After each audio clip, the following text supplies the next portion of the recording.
L'usine du Motorpool, dirigée par l'ancien sénateur et ingénieur Lionel Cherrier, fabriquait de l'huile, du savon et de la lessive. Elle était située en face de la caserne Pélissou de la gendarmerie nationale.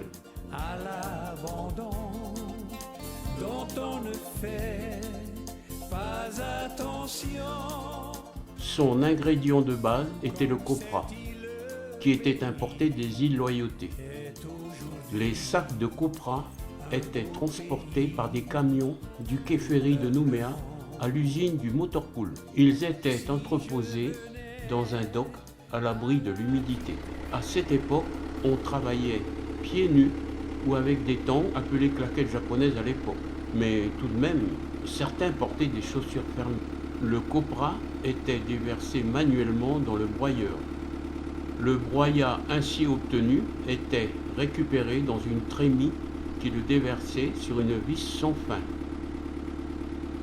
Évidemment, pour le fonctionnement de l'usine, un grand nombre de machines étaient nécessaires et l'entretien des installations était rigoureux.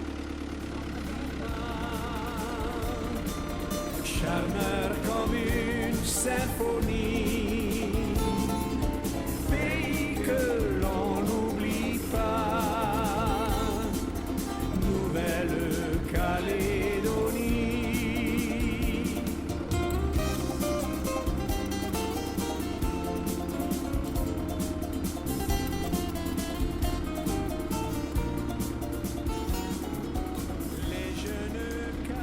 Le secret de la fabrication du savon était un mélange d'huile de copra, d'acide, d'eau et de sel, qu'il fallait cuire pendant 4 jours à 110 degrés. Empêche à tous d'être chagrins. Voilà pourquoi les garçons, sans exception, sont amoureux et si heureux. Santé, beauté, gaieté, ivresse, voilà la belle. Le produit fini était déversé dans de grands bacs, puis après refroidissement, la matière était découpée. Cette usine fabriquait du vrai savon de Marseille, comme on disait à l'époque, mais aussi de l'huile de coco et de la lessive de ménage et de vaisselle.